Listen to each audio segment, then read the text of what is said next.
Assalamualaikum teman-teman. Hello guys, welcome back to my channel. Don't forget like and subscribe. Oke guys, di video kali ini saya beserta teman-teman saya akan menjelaskan tentang pembelajaran teori manajemen dakwah yang mendasari lembaga masjid. Selamat menyaksikan. Assalamualaikum warahmatullahi wabarakatuh. Saya dari kelompok 7 yang beranggotakan saya sendiri Azkal Azkia Fauzia, Alia Lutfi Alman Faluti, lalu Ayang Isleel Nuri, Faiz Hidayatul Fauzi, dan yang terakhir Dewi Alpiani. Di sini kami akan menjelaskan tentang teori manajemen yang mendasari lembaga masjid. Sepanjang ajaran dan sejarah Islam, masjid mempunyai kedudukan yang sangat penting. Sehingga ketika Rasulullah SAW hijrah dari Mekah ke Madinah, maka bangunan masjidlah yang pertama kali beliau dirikan sebelum membangun bangunan-bangunan yang lainnya. Baik ketika di Kuba maupun di kala tiba di Madinah. Nah, pada saat mendirikan masjid, di situ tuh ada suatu tempat di mana unta yang beliau naiki itu berhenti dan kemudian bertiarap. Nah, maka tempat itulah yang menjadi pertama kali masjid didirikan. Kedudukan masjid ini sangat penting karena masjid merupakan tempat ibadah umat Islam, baik waktu Rasulullah SAW masih ada maupun sudah tidak ada seperti zaman sekarang ini. Masjid merupakan pusat kegiatan ibadah dan muamalah bagi umat Islam. Kegiatan ini mempunyai arti luas, tidak semata-mata tempat untuk sholat, pengajian maupun untuk mengaji, tapi untuk segala kegiatan yang bisa membawa kemaslahatan dunia maupun akhirat. Bentuk kegiatan tersebut bisa berisi ceramah, diskusi, kajian, pelatihan keagamaan, sosial dan budaya, dan juga iptek itu bisa dilakukan di masjid. Nah, untuk yang selanjutnya, materi yang selanjutnya akan dibawakan oleh rekan saya yakni Dewi Alpiani. Kepadanya saya persilahkan. Masjid adalah rumah Allah atau yang biasa juga disebut dengan Baitullah, di mana kesucian masjid itu harus terjaga. Maka Allah memerintahkan barang siapa yang akan memasuki masjid, maka hendaklah ia berpakaian yang sopan dan rapih atau bersih. Dan itu tercantum dalam Quran surat Al-A'raf ayat 31. Masjid juga merupakan pusat segala kegiatan ibadah umat muslim yang mencakup berbagai aspek kehidupan manusia. Lalu selanjutnya ada fungsi masjid. Fungsi masjid yang utama adalah tempat atau sarana umat Islam untuk beribadah kepada Allah Subhanahu wa Ta'ala, baik lewat sholat 5 waktu atau sholat berjamaah, lalu bisa juga dengan tadarus atau berzikir dan ibadah-ibadah yang lainnya. Namun, ada fungsi masjid selain itu, yaitu untuk tempat bermusyawarah kaum muslimin guna memecahkan persoalan-persoalan yang terjadi di kalangan masyarakat. Lalu masjid adalah tempat kaum muslimin berkonsultasi, mengajukan kesulitan-kesulitan dan akhirnya bisa menerima sebuah kemudahan. Masjid adalah tempat untuk membina keutuhan umat karena dengan berjamaah dan gotong royong bisa mempersatukan umat. Lalu masjid dengan majelis ta'limnya merupakan wahana untuk meningkatkan kecerdasan generasi-generasi muda. Lalu masjid juga bisa menjadi tempat pembinaan dan pengembangan kader-kader pimpinan umat. Lalu selanjutnya adalah peranan masjid. Masjid sebagai sumber aktivitas. Dalam sejarah perkembangan Rasulullah SAW, terutama dalam periode Madinah, eksistensi masjid tidak hanya dimanfaatkan sebagai pusat ibadah yang bersifat khusus, tapi juga mempunyai peran sebagai berikut. 1. Dalam keadaan darurat, setelah mencapai tujuan hijrah di Madinah, beliau bukannya mendirikan benteng pertahanan untuk berjaga-jaga dari kemungkinan serangan musuh, tetapi Nabi Muhammad terlebih dahulu membangun masjid. Lalu kalender Islam yaitu tahun Hijriah dimulai dengan pendirian masjid yang pertama, yaitu pada tanggal 12 Rabiul Awal. Permulaan tahun Hijriah selanjutnya jatuh pada tanggal 1 Muharram. Lalu di masjid agama Islam tumbuh dan di Madinah Islam berkembang pada kurun pertama atau periode Makkiyah Nabi Muhammad SAW mengajarkan dasar-dasar agama di masjid. Memasuki kurun kedua atau periode Rasulullah menandai tapal batas itu dengan mendirikan masjid. Lalu selanjutnya ada masjid menghubungkan ikatan yang terdiri dari kelompok orang muhajirin dan ansor. Lalu yang terakhir, masjid didirikan oleh orang-orang takwa secara bergotong royong untuk membantu kemaslahatan bersama. Mungkin hanya itu yang bisa saya sampaikan mengenai pengertian masjid, fungsi masjid, dan peranan masjid dalam kehidupan masyarakat. Untuk materi selanjutnya akan disampaikan oleh rekan saya, Ayang Isli Elnuri. Saya Ayang Isli Elnuri hadir, saya akan menjelaskan tentang materi peranan masjid. Nah, poin pertama, peranan masjid sebagai sumber aktivitas. Nah, yang mana saya akan paparkan peranan masjid pada masa itu. Yang pertama, pada masa Rasulullah SAW hijrah ke Madinah, beliau dan para sahabatnya tidak membangun benteng pertahanan, namun beliau malah membangun terlebih dahulu masjid. Yang kedua yaitu kalender Islam, yaitu Hijriah. Pertama kalinya itu ditandai dengan pendirian masjid yang pertama.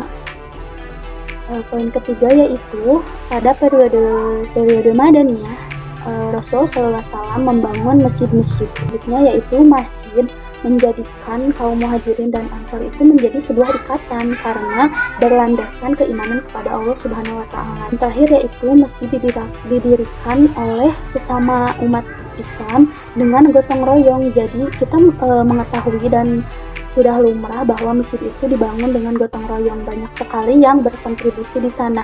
Materi selanjutnya yaitu masjid dalam arus informasi modern. Seperti kita ketahui bahwa masjid itu adalah alamat utama keislaman dan juga risalah keislaman kita dapat didapatkan di masjid. Kenapa? Karena di masjid kita bisa mendapatkan ilmu dan juga mengetahui dasar-dasar agama Islam dengan tausiah dan lain sebagainya. Namun kenyataannya di zaman seperti ini masjid itu tergeser eksistensinya. Karena apa? Apalagi di zaman Covid sekarang ini, pembatasan jamaah masjid, bahkan penutupan masjid pun dilakukan saat masa pandemi. Mungkin di era seperti ini juga banyak sisi positifnya, namun juga banyak sekali sisi negatifnya seperti pergeseran orientasi agama, khususnya agama Islam. Baik, perkenalkan nama saya Faiz Hidayatul Fauzi, dan di sini saya akan menjelaskan materi selanjutnya, yaitu ada 2 poin. Yang pertama ada E tentang dinamika masjid, dan yang kedua poin D yaitu mengenai problematika masjid. Ya, langsung saja mengenai dinamika masjid. Keadaan masjid mencerminkan keadaan umat Islam. Makmur atau sepinya masjid sangat bergantung pada mereka. Apabila mereka rajin beribadah di masjid, maka makmurlah tempat ibadah itu. Tapi apabila mereka enggan dan malas beribadah di masjid, maka sepi pula lah Baitullah tersebut. Logis pula jika keadaan umat Islam dapat diukur dari kehidupan dan kemakmuran masjidnya. Masjid yang makmur menunjukkan kemajuan umat di sekitarnya, sedangkan masjid yang terlantar akan kurang terawat mengisyaratkan tipisnya iman dan kurangnya rasa tanggung jawab umat di sekitarnya. Nah, di sini ada sholat berjamaah. Masjid ada tempat sholat berjamaah. Banyaknya jamaah yang melaksanakan sholat berjamaah menunjukkan masjid itu ramai dan makmur.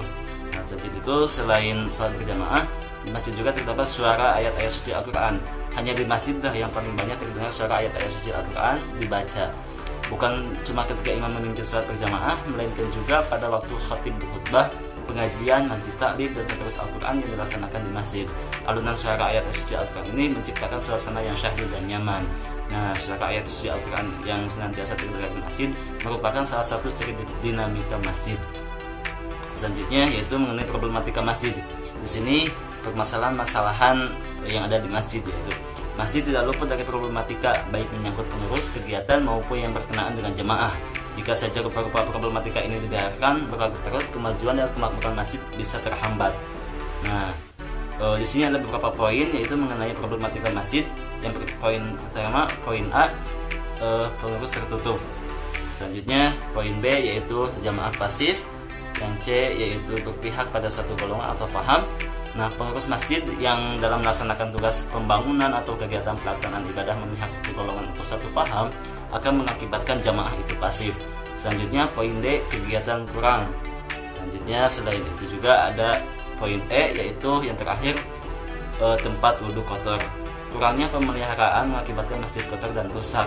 Bila tempat mengambil wudhu dan WC-nya kurang dirawat dan tidak dibersihkan, maka dari situlah akan merusak dan akan menyebabkan bau yang menyengat. Mungkin terima kasih, hanya itu saja yang bisa saya sampaikan. Untuk penjelasan materi selanjutnya saya serahkan kepada Alia Lutfi Almanfaluddin.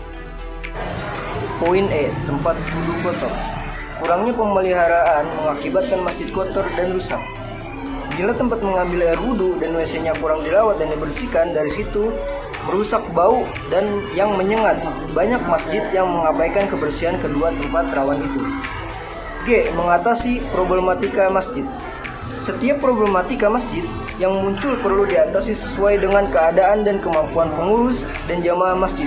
Problematika masjid yang muncul tidak boleh dibiarkan berlarut sehingga keadaan makin parah dan berat. Dalam mengatasi problematika masjid antara pengurus dan jamaah masjid perlu senantiasa melakukan musyawarah. Wahana musyawarah ini tentu tidak hanya dimanfaatkan dalam menghadapi dan mengatasi problematika masjid.